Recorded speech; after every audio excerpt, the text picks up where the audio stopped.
Anong pinagkaiba ng may agency at walang agency dito kay Popo Live? Hello mga ka-happy, this is me again, Ayan Oliveros from Happy and Vlogs, and welcome back to my YouTube channel. So ayun na nga yung pag-uusapan natin ngayon kasi may nagtanong dito na ano daw ba yung pinagkaiba ng may agency at walang agency. So kapag wala ka pong agency dito kay Popo Live is free ka, okay? May freedom kang gawin lahat ng gusto mo, gumala or palitan ng palitan yung name mo, kahit anong gawin mo sa solo live mo, kahit anong gawin mo sa party live mo. Depende sa inyo lahat magagawa mo kapag ikaw ay walang agency dito kay Popo Live. At kapag may agency ka naman, unang-una, ang may dudulot sa'yo ng isang agency ay knowledge, yung kaalaman mo about dito kay Popo Live. Kapag halimbawa mayroon kang hindi alam or may mga katanungan ka, is pwedeng-pwede kang magtanong sa inyong agent.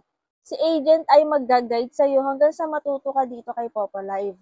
Ang kagandahan din kapag may agency ka is may mga ka-member ka syempre.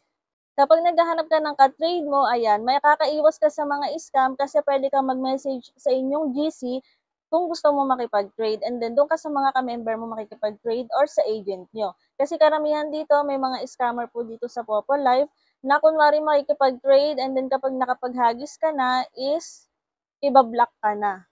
So, yung sayang yung mga pinaghirapan mong coins, mga inipon mo na coins, kapag sa scammer lang napunta. Kapag wala kang agency, punta ma rin ka man ngayon, okay lang. Kung ayaw mo mag-live ngayon, ayaw mong mag-task ngayon, okay lang yon. Okay lang din naman yung kahit may agency ka kasi may agency man o wala, nasa sarili po natin ang diskarte kung paano kikita dito kay Popo Live. Pero take note, kapag may agency ka, wag mo namang gawing gifter si agent or yung mga ka-member mo. Kasi yung iba kaya gustong mag-join sa isang agency para may tagahagis. So yung mga agent po na yan, admin or member, nandito rin yan kay Popo para po kumita, hindi para hagisan ka ng hagisan. So kung halimbawa may nakikita kang agent na naglalaro or nagagamble, swerte na po natin kasi nahahagisan tayo. Pero bilang balik is dapat nagagamble din tayo kasi hindi naman po ganun kalaki yung komisyon na nakukuha ng mga agent sa mga member or host. Lalo na kung ikaw, alam mo naman sa sarili mo na hindi ka nakikipag-trade kasi po ang mga agent dito, kapag tasking lang ang ginagawa ng host, ay wala pong nakukuhang komisyon. Tapos kung makipag-trade ka man, is napakaliit lang talaga ng komisyon na nakukuha nila kumpara sa mga naiihagis.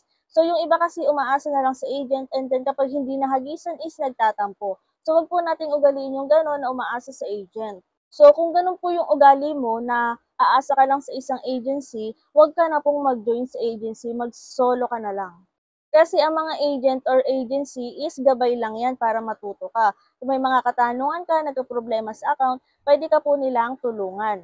Pero yung gagawin mo silang gifter, hindi po yun dapat. Kasi mga host lang din naman sila dito kay Popo na gustong kumita. And then, nag-share lang sila ng blessings kapag meron sila, kapag sumahod sila, or kapag may coin sila. Kaya wag nating ugaliin yung magjo-join sa agency para may magbigay ng magbigay, may maghagis na maghagis. Ganun yung iba eh. Kaya karamihan dito is gustong mag-quit sa isang agency para lumipat sa kabilang agency. Yun yung ugali ng mga umaasa lang sa hagis. So dito kay Popo Live is, kung ayaw mong gumastos, pwede ka namang mag-tasking pero tiyagaan lang talaga at saka konting pasensya sa paghihintay para makasahod. Kasi kapag tasking lang yung gagawin mo, hindi ka mamumuhunan, hindi ka maglalaro, hindi ka makikipag-trade, ay matatagalan ka po talagang sumahod. Mga 1 month or lampas 1 month bago ka makasahod kapag tasking lang yung gagawin mo. Pero kung sasabay mo ng mga diskarte tulad ng mga dummy account, ayan, gala-gala sa mga party live. Pero huwag kayong magtatampo kapag inikikit kayo ng mga admin or host sa isang party live. Lalo na kung napapansin nyo na may game sila, kayo na yung mag-adjust na umalis. Bago kayo mag-join sa isang agency ay pag-isipan nyo po muna kasi po karamihan dito is hindi agad-agad nakakapag-quit. So sa amin naman is iniku-quit ko sila kung gusto na nilang mag-quit, and then dahil hindi active yung agency namin ngayon sa mga nag-join nga pala sa agency namin kasi may mga nakikita ako nag-join at mini-message ko sila na hindi po ganun ka-active yung agency namin kasi medyo mga busy po kami. Pinapa-request ko na lang sila ng apply for quit, and then yung iba is gusto pa rin mag-stay. Kasi nag-PPL pa rin naman ako pero hindi na kasi ako ganun ka-active tulad ng dati na halos maghapon talaga is natututukan ko sila. So kaya bago kayo mag-apply sa isang agency is pag-isipan niyo muna kung kaya niyo bang mag-solo or kailangan niyo ng isang agent.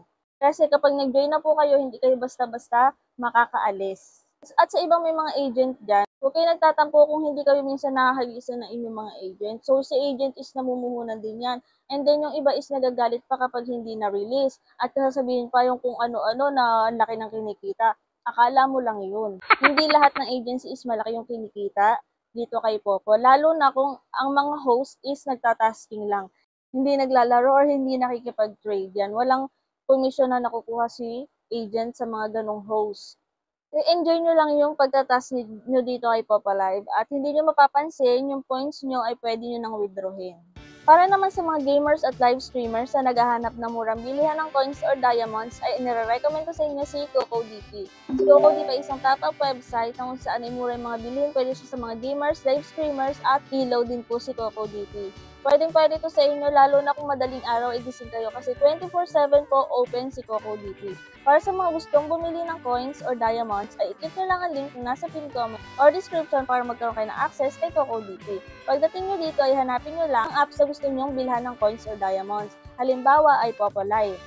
I-click nyo lang yan at ilagay nyo ang inyong Popo ID, pumili kayo kung ilang coins ang bibilhin nyo, pumili kayo kung anong payment method, and then ilagay nyo ang valid email address and then click buy now. Make sure nyo na tama ang inyong Popo ID para hindi po masayang ang inyong bibilhin coins. At pagkatapos nyan, wala pang 5 to 10 seconds ay nasa inyong Popo application na ang coins na inyong binili. Ganun lang pong kabilis.